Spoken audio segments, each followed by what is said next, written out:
الحمد لله رب العالمين والصلاة والسلام على أشرف الأنبياء والمرسلين وعلى آله وصحبه أجمعين أما بعد. أعوذ بالله من الشيطان الرجيم. بسم الله الرحمن الرحيم. والعصر إن الإنسان لفي خسر إلا الذين آمنوا وعملوا الصالحات وتواصوا بالحق وتواصوا بالصبر. صدق اللہ العظیم. بزرگان محترم، میں نے کل بھی یہی صورت پڑھی تھی اور اس سے متعلق چند باتیں عرض کی تھی. اللہ تعالیٰ فرماتے ہیں کہ قسم ہے زمانے کی، بے شک تمام انسان خسارے میں ہے، نقصان میں ہے. یعنی دنیا میں بسنے والے تمام کے تمام انسان. اس سے پہلے اللہ نے زمانے کی قسم کھائی اور زمانے کی قسم کھا کر اشارہ فرمایا زندگی کی طرف کہ تمہاری زندگی جو ہے بہت فانی زندگی ہے، محدود زندگی ہے. اس زندگی کے اندر تمہیں کچھ کر لینا چاہیے. الدنیا مزرعۃ الآخرہ، دنیا آخرت کی کھیتی ہے. جس انسان نے یہاں جیسا بویا ہوگا ویسا وہاں ملے گا. اگر کانٹے دار درخت بوئے ہیں تو پھر اس صورت میں وہاں کانٹے ہی ملنے والے ہیں. اور جس انسان نے یہاں پھل اور پھول بوئے ہیں، اچھے اخلاق کے، نماز کے، عبادت کے، اچھی زندگی کے، تو انشاءاللہ تعالی وہاں بھی اچھا ہی ملنے والا ہے. ابھی جب آخری 4 رکعات کے اندر سورہ فجر کی تلاوت ہوئی، جی تو یہی چاہتا تھا کہ اسی پر کچھ تشریح کروں میں، لیکن یہ وقت چونکہ والعصر کے متعلق میں نے کہا تھا، اس لیے پھر کسی موقع پر. لیکن اس صورت کے اندر فرمایا ارم ذات العماد التی لم یخلق مثلها فی البلاد. ایک قوم کا تذکرہ اللہ تعالیٰ کر رہا ہے اور کہہ رہا ہے کہ میں نے اس جیسی طاقتور قوم کوئی پیدا نہیں کی. التی لم یخلق مثلها فی البلاد. وثمود الذین ذابوا الصخر بالواد. قوم سمود کا تذکرہ کیا کہ ہم نے ان کو بھی بڑے طاقتور بنایا تھا. الذین طغوا فی البلاد. لیکن کیا کیا انہوں نے؟ شہروں کے اندر سرکشیاں کی، بدماشیاں کی، اللہ کے خلاف بغاوتیں کی، نبی کی باتوں کو نہیں مانا. فاکثروا فیہا الفساد. اور بڑا فساد کیا. فساد کا معنی ہوتا ہے بغاوت خداوندی. نماز نہ پڑھنا بغاوت خداوندی ہے. روزہ نہ رکھنا اور روزے دار کے سامنے سینہ تان کر کھانا، یہ بغاوت ہے، یہ سب بغاوت ہے. تو فاکثروا فیہا الفساد، بڑے فساد کیے. فصب علیہم ربک صوت عذاب. اللہ کہتا ہے کہ پھر میں نے عذاب کا کورا برسایا ہوں. اور پھر میرا عذاب چلا تو ہم نے کسی قوم کو بادلوں سے پتھر برسا کر ختم کیا اور کسی قوم کو ہوائیں چلا کر ختم کر دیا. وصب علیہم ربک صوت عذاب ان ربک لبالمرصاد. یہ آخر اللہ ان باتوں کو ہمیں کیوں سنا رہا ہے؟ بھائی دنیا میں جب کوئی واقعہ سنایا جاتا ہے تو آپ کہتے ہیں مجھے ہی کیوں سنا رہے آپ، ہے نا؟ کبھی ہم اولادوں کو اپنی کچھ باتیں سناتے ہیں کہ دیکھو فلاں نے ایسا کیا تو ایسا ہو گیا، تو ہمارا بیٹا پوچھتا ہے مجھے ہی کیوں سنا رہے تم؟ تو یہاں بھی تو ایک سوال ہوگا کہ اللہ ہم کو ہی کیوں سنا رہا ہے، کیا وجہ ہے؟ تو ہم بیٹے کو جواب دیتے ہیں کہ بیٹے جیسے اس کی ہلاکت کا مسئلہ ہوا، تم بھی ایسا کرو گے تو تمہاری بھی بربادی ہوگی. تو اللہ ہم کو قرآن میں ان واقعات کو سنا کر کہہ رہا ہے کہ یاد رکھو ہم نے تمہیں بھی جو عزت اور مقام دیا ہے، اگر تم اس زمین پر بغاوت اور فساد پر اترو گے تو پھر ہمارے عذاب کا کورا تم پر بھی چلے گا. پھر ہم یہ نہیں دیکھیں گے کہ تم میں ولی ہے، غوث ہے، قطب ہے، ابدال ہے، علماء ہے، ہم کچھ نہیں دیکھیں گے. پھر ہمارا کورا سب کو ایک ساتھ چلے گا. فصب علیہم ربک صوت عذاب ان ربک لبالمرصاد. مرصاد کا ترجمہ ہوتا ہے اللہ تمہارے گھات میں ہے. جیسے شکاری نکلتا ہے نا شکار کرنے کے لیے، تو اس نے دیکھا کہ دائر اور ہرن یہاں گیا ہے، تو وہ برابر آنکھ لگا کر بیٹھا ہوا ہے، برابر آنکھ لگا کر بیٹھا ہوا ہے کہ کہیں ایسا نہ ہو کہ وہ سامنے سے نکل جائیں اور میرا شکار ہاتھ میں نہ آئے. تو برابر آنکھ لگا کر کے بیٹھا ہوا ہے. اس کو کہتے ہیں مرصاد، گھات میں، تاک میں بیٹھنا. اللہ نے یہ لفظ استعمال کیا اور فرمایا میں بھی تمہارے تاک میں بیٹھا ہوا ہوں، تم یہ نہ سمجھنا کہ میں تمہیں دیکھ نہیں رہا ہوں. تمہاری خلوت کو، تمہاری جلوت کو، تمہاری تنہائیوں کو، تمہارے اندر کو، تم اکیلے ہو، تم اندھیرے میں ہو، تم تنے تنہا ہو، تم کیا کر رہے ہو، تم یہ نہ سمجھنا کہ کوئی نہیں دیکھ رہا ہے، میں سب دیکھ رہا ہوں۔ ان ربک لبالمرصاد، تمہارا رب تمہارے گھات میں ہے، تمہارے طاق میں ہے، وہ تمہیں برابر نگرانی کر رہا ہے۔ اور دنیا کا حال یہ ہے کہ کہیں جاتے ہیں تو وہاں لکھا ہوا ہوتا ہے کہ بھائی یہاں کیمرہ ہے اور وہ تمہاری نگرانی کر رہا ہے، تو ہم کوئی حرکت نہیں کرتے، وہاں سیدھے سیدھے بیٹھے رہتے ہیں کہ کوئی مسئلہ نہ ہو جائے، اندر آ جائے گا۔ بلکہ آج کل تو کوئی فون نکال کر بیٹھتا ہے تو بھی ڈر لگتا ہے کہ کہیں ٹیپ نہ کر رہا ہو، بات کرتے ہوئے ڈر لگ رہا ہے۔ اسی کو میں نے کسی جگہ بیان میں کہا کہ ہمیں اب تو اپنے سائے سے بھی ڈر لگنے لگا۔ یہ جو فون ہے یہ گویا کہ سایہ تھا، استعمال کی چیز تھی، اس سے بھی اب تو ڈر لگنے لگا کہ کہیں کوئی ٹیپ نہ کر رہا ہو ہماری بات۔ ارے کسی کو فون کر رہے ہیں تو ڈر لگتا ہے کہ کہیں ایسا نہ ہو کہ وہ وہاں ٹیپ کر رہا ہو اور پھر اسی کو رکھ دے۔ حالانکہ حقیقت یہ ہے کہ کسی کے فون کو ٹیپ کرنا اس کی اجازت کے بغیر خیانت ہے، اور اس خیانت کا گناہ وہی ہوگا جو مال میں خیانت کا ہوتا ہے۔ لیکن لوگ اس مسئلے کو نہیں جانتے، بس فون ٹیپ کرتے ہیں اور اس کو دوسروں کو سناتے ہیں۔ یا امانت میں خیانت ہے۔ تو حقیقت یہ ہے کہ کسی جگہ کیمرہ لگا ہوا ہو تو ہم بہت در کر کے وہاں بات کرتے ہیں اور سوچ سمجھ کر کہ کہیں ویڈیو میں نہ، وہاں کیمرہ میں نہ آ جائے۔ تو ایک کیمرہ بلکہ وہاں جہاں ٹریفک لائٹ ہوتی ہے تو بالکل سہم کر کھڑے ہو جاتے ہیں، ایک قدم بھی آگے اپنی گاڑی کو نہیں بڑھاتے کہ کیمرہ لگا ہوا ہے، ٹکٹ آ جائے گا۔ تو یہاں دنیا کے کیمرے سے اتنا ڈر ہے، اور رب کریم کہتے ہیں کہ میں 24 گھنٹے تیرے کیمرے کو لگایا ہوا ہوں۔ ان ربک لبالمرصاد فاما الانسان اذا ما ابتلاه ربه فاکرمه ونعمه فیقول ربی اکرمن۔ فرمایا ہم جب کسی بندے کو کچھ نوازتے ہیں، اکرام کرتے ہیں، کچھ دیتے ہیں، تو وہ کہتا ہے میرا رب تو میرا بڑا اکرام کرتا ہے، میرا رب میرا اکرام کر رہا ہے، مجھے روزی دے دی، مجھے کاروبار دے دیا، مجھے دکان دے دی، میرا جاب اچھا چل پڑا۔ وَأَمَّا إِذَا مَبْتَلَاهُ فَقَدَرَ عَلَيْهِ، اور اللہ تعالیٰ جب کسی کی روزی کو تنگ کر دیتا ہے، فَقَدَرَ عَلَيْهِ رِزْقُهُ فَيَقُولُ رَبِّي أَهَانَنِ، کہتا ہے اللہ میری توہین کر رہا ہے، اللہ نے میری توہین کی، میری روزی بند کر دی، میرا مسئلہ تنگ کر دیا۔ اللہ کہتا ہے مجھے کچھ نہ کہو، تمہارے اعمال ہے، یہ تمہارے اعمال ہے۔ پھر آگے اللہ اعمال بیان کر رہا ہے، کلا بل لا تکرمون الیتیم، تم نے یتیموں کا اکرام نہیں کیا تو ہم نے تمہاری روزی کو تنگ کر دیا۔ کلا بل لا تکرمون الیتیم ولا تحاضون علی طعام المسکین، تم خود تو غریبوں کو نہیں دیتے تھے، لیکن کوئی دیتا تھا اس کو بھی روکتے تھے، ترغیب نہیں دیتے تھے دوسروں کو کہ مساکین کو، غربا کو، بھوکوں کو، پیاسوں کو کھانا کھلاؤ۔ ولا تحاضون علی طعام المسکین وتأکلون التراث اکلا لما، اور جب تم کھانے بیٹھے ہیں تو سمیٹ سمیٹ کر کھایا اور تمہیں کوئی غریب بھی یاد نہ آیا، تمہارے ڈسٹبین بھر گئے، تمہارے ڈسٹبین بھر گئے، تم نے اتنا کھانا پکایا کہ ڈسٹبین میں ڈالا اور تمہیں کوئی غریب یاد نہیں آیا۔ ارے چھوڑو غریب کو، تمہارے رشتہ دار غریب بھی تمہیں یاد نہ آئے۔ دنیا میں حالات دیکھیں اس وقت کیسے حالات دنیا میں چل رہے ہیں۔ بعض جگہ وہ ہیں کہ جن کو افطاری کے لیے کھجور نصیب نہیں ہو رہا ہے، اور ہم جو ہیں عیش پرستی کے ساتھ جو زندگی گزار رہے ہیں۔ وَتَأْكُلُونَ التُّرَاثَ أَكْلًا لَمًّا وَتُحِبُّونَ الْمَالَ حُبًّا جَمًّا، اور تم نے مال سے بڑی محبت کر کے اس کو جمع کیا، اور تمہارا جی نہیں ہوا کہ لاؤ ہم اللہ کی مخلوق کو دیں، حالانکہ اللہ کہتا ہے یہ میرا دیا ہوا تھا، میں چاہتا تو تنگ کر دیتا، لے لیتا تمہارے پاس سے، راستے تمہارے تنگ کر دیتا، تمہارا دماغ معوف کر دیتا تاکہ تمہیں کمانے کی سمجھ نہ آتی۔ ہم نے تمہیں سلیقہ دیا، اور جب راستے تم کو ملے ہیں تو وَتُحِبُّونَ الْمَالَ، یہ آج جو سورت پڑھی گئی وَالْفَجْرِ، اسی میں یہ سارا مضمون ہے۔ تو حقیقت یہ ہے کہ اللہ تعالیٰ فرماتے ہیں سب کے سب تم نقصان میں ہو، خسارے میں ہو، ان الانسان لفی خسر، سب کے سب تم نقصان میں ہو، مگر کامیاب کون ہوں گے؟ جنہوں نے 4 اعمال کیے، الا الذین آمنوا، جو ایمان لائے، اس لیے کہ ایمان کے بغیر زندگی ناکام ہے۔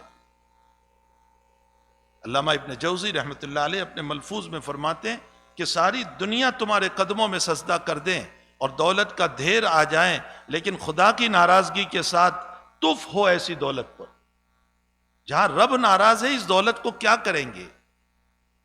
جہاں اللہ کی ناراضگی ہے کائنات کی اس عزت کو ہم کیا کریں گے جہاں اللہ ناراض ہے؟ اور پھر ابن جوزی رحمۃ اللہ علیہ فرماتے ہیں کہ اگر تجھے دیکھنا ہو تو تو یہ دیکھ لے کہ تیری زندگی میں اپنے رب کی محبت کتنی آئی ہے، تو تو خود بخود سمجھ جائے گا کہ اللہ راضی ہے یا ناراض ہے، تو خود ہی دیکھ لے گا۔ تو ابن جوزی فرماتے ہیں کہ تف ہو ایسی دنیا پر کہ قدموں میں دولت پڑی ہوئی ہے لیکن مولا ناراض ہے۔ اور میں نے اثر کے بعد کہا تھا کہ ناراضگی کی اگر دلیل دیکھنا ہو تو عبادت کی توفیق نہ ہو تو سمجھ لو کہ اللہ ناراض ہے۔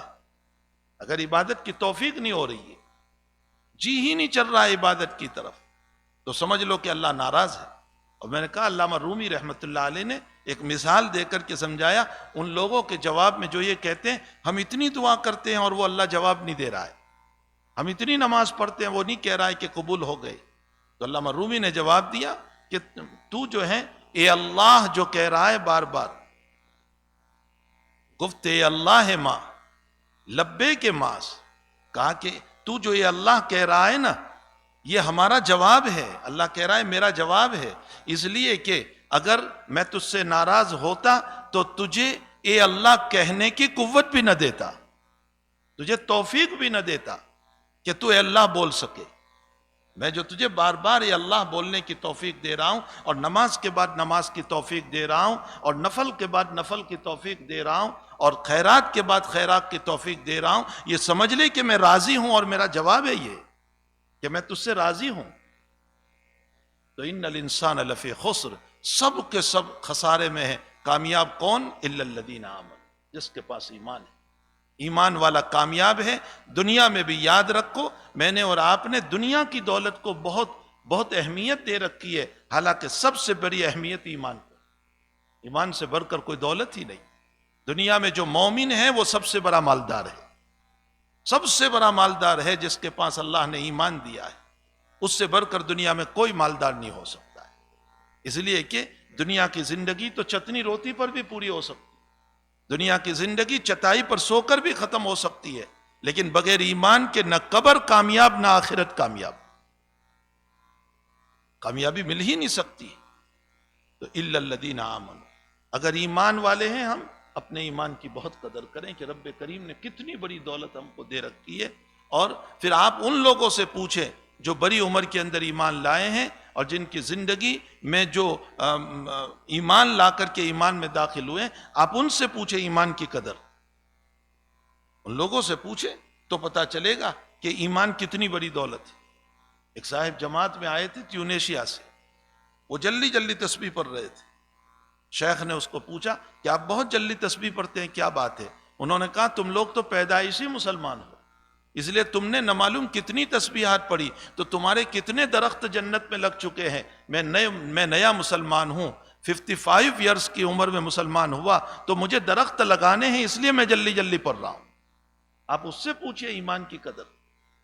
میں اور آپ پیدائشی مسلمان ہیں، اس لیے ہمیں ایمان کی قدر ہی نہیں ہے۔ سب سے بڑا دنیا کا مالدار وہ ہے جس کو اللہ نے ایمان کی دولت دی۔ الا الذین آمنوا وعملوا الصالحات، ایمان کے بعد اعمال صالحہ کی جس کو توفیق مل گئی، اللہ تعالیٰ جس سے اعمال صالحہ کی توفیق دے دیتا ہے۔ ہمارے حضرت حاجی صاحب رحمۃ اللہ علیہ سے کسی نے سوال کیا تھا، میں نے اثر کے بعد بھی سنایا تھا کہ حضرت حاجی امداد اللہ صاحب سے سوال کیا کہ حضرت میری نماز قبول ہوئی یا نہیں ہوئی، اس کی نشانی؟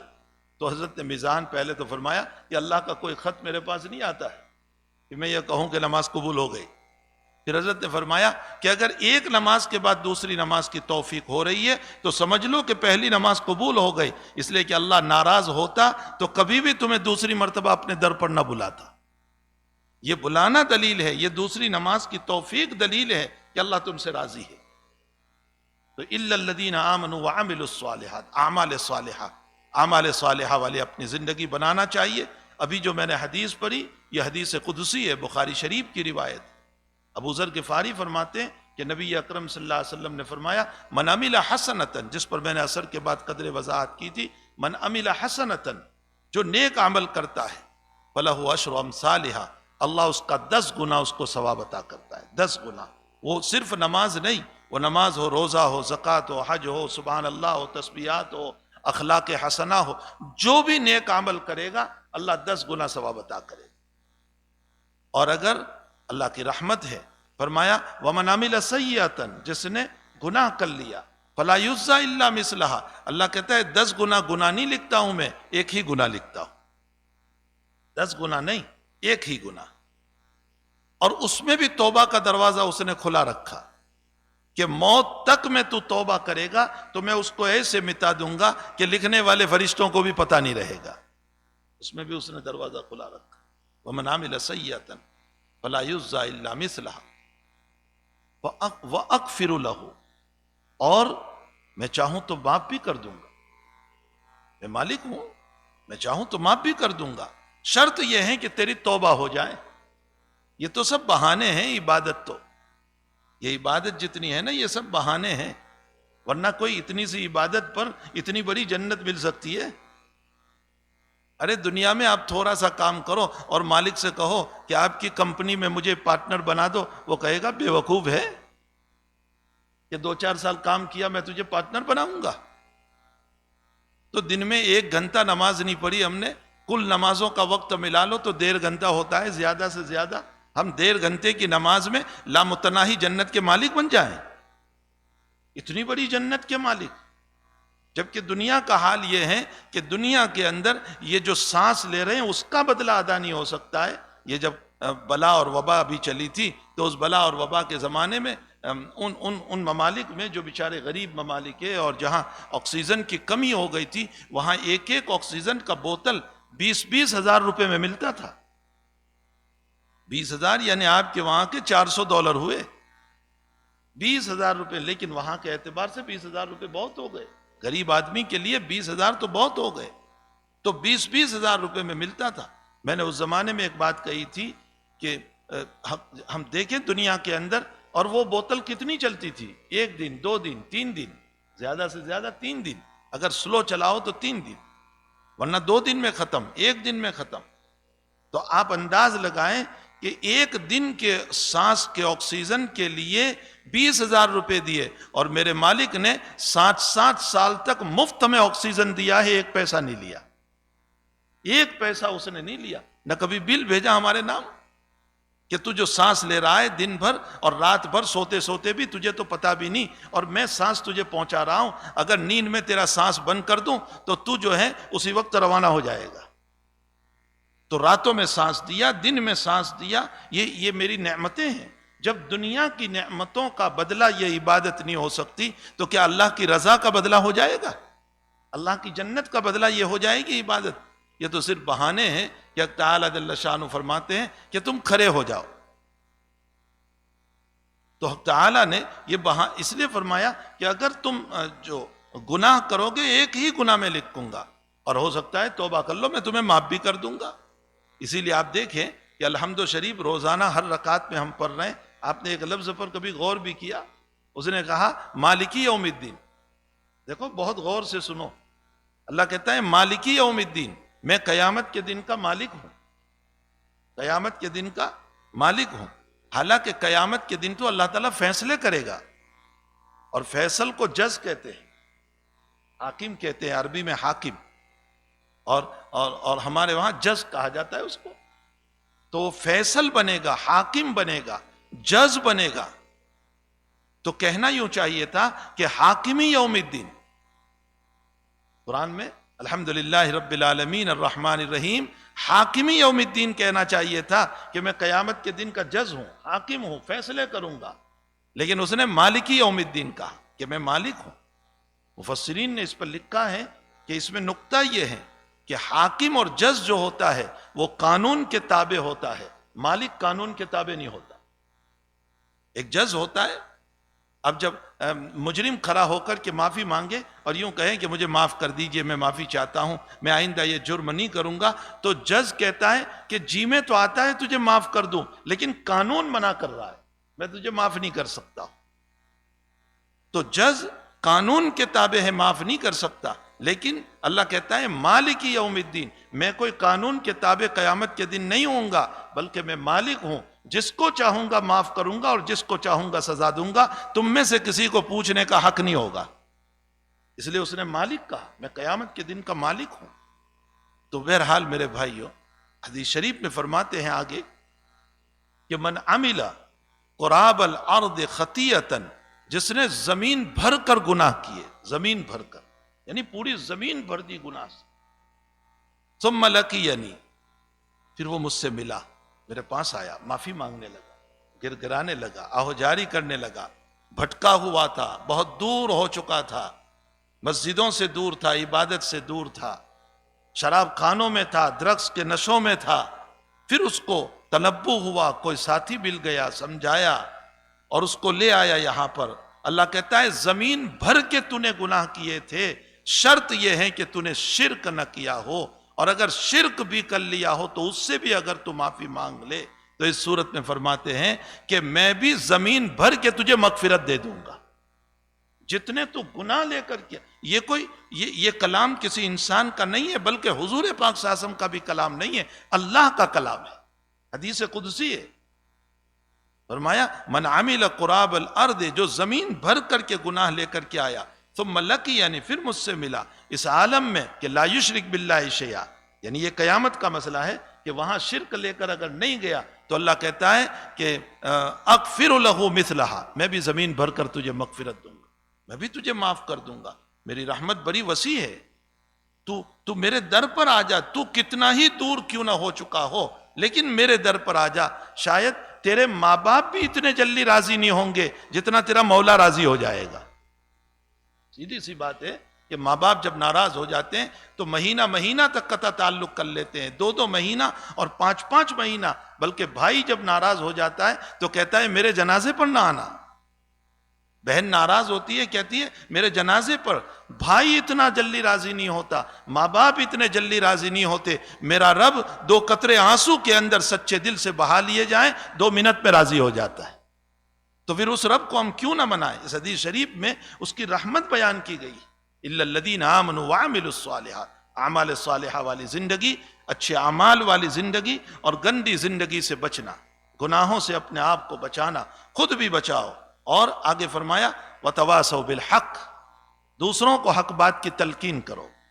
جب تم بن گئے، تمہارا ایمان بنا، تمہارے اعمال صالحہ بنے، تو اب دوسروں کو بھی تلقین کرو۔ تم اکیلے ہی جنت چلے جاؤ گے یا دوسروں کو بھی لے کر جاؤ گے؟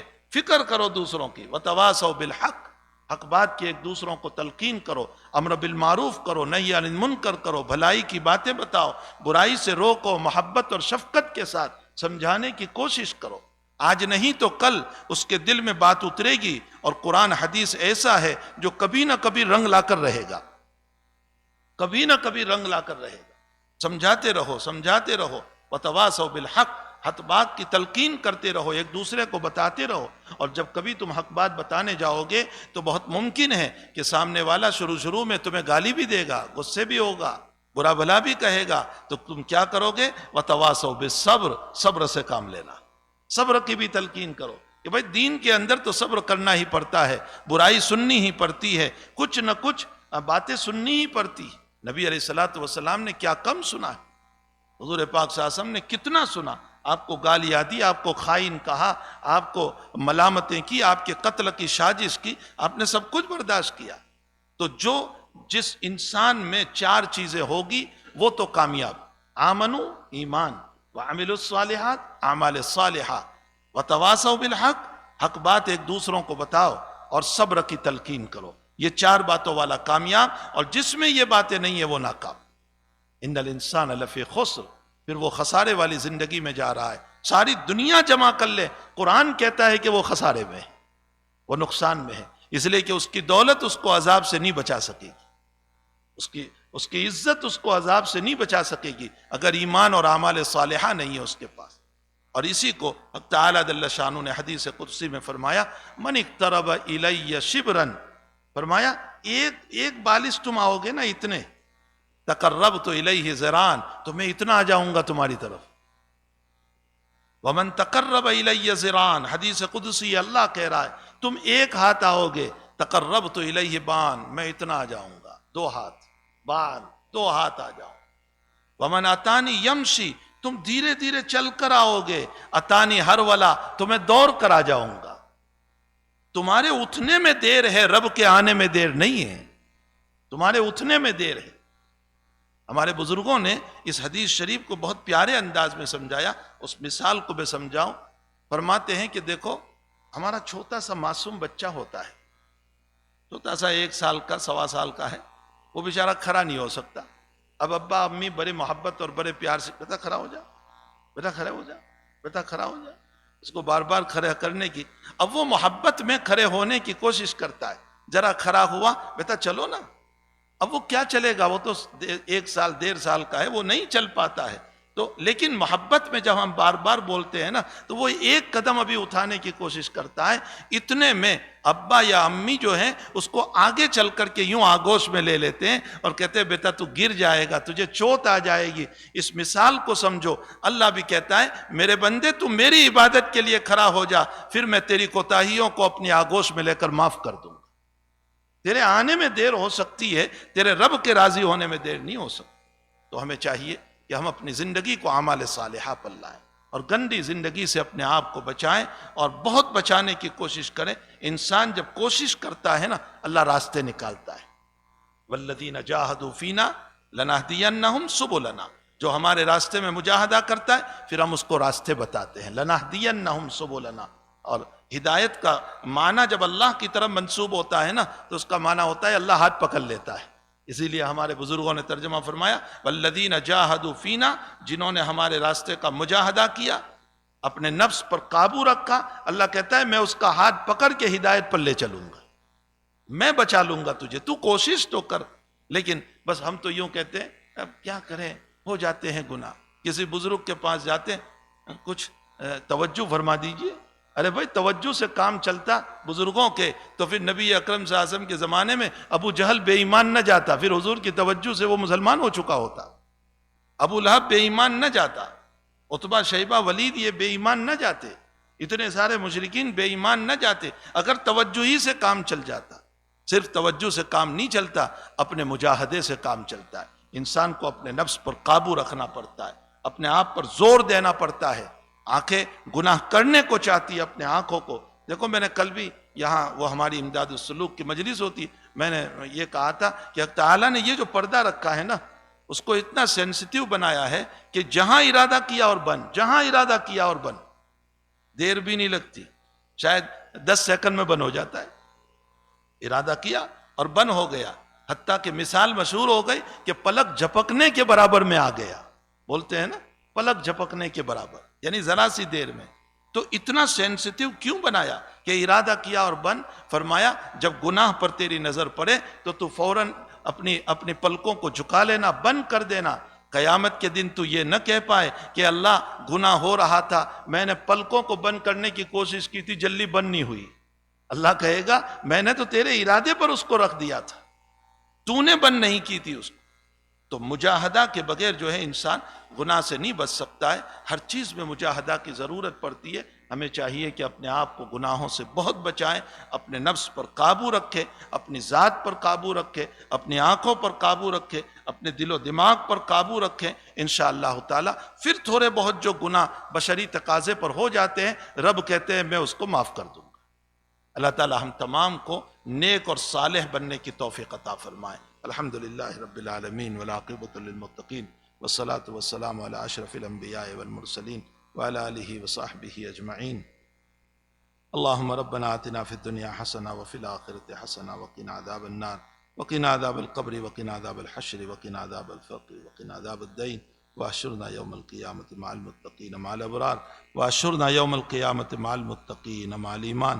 اللہم ارنا الحق حقا وارزقنا اتباعہ وارنا الباطل باطلا وارزقنا اجتنابا۔ اللہم ربنا ظلمنا انفسنا وان لم تغفر لنا وترحمنا لنکونن من الخاسرین۔ اللہم ربنا ظلمنا انفسنا وان لم تغفر لنا وترحمنا لنکونن من الخاسرین۔ اللہم ربنا ظلمنا انفسنا وان لم تغفر لنا وترحمنا لنکونن من الخاسرین۔ ربنا آتنا فی الدنیا حسنہ وفی الآخرۃ حسنہ وقنا عذاب النار۔ اللهم ربنا تقبل منا إنك أنت السميع العليم وتب علينا يا مولانا إنك أنت التواب الرحيم وصلى الله على نبينا محمد وآله وصحبه أجمعين برحمتك يا أرحم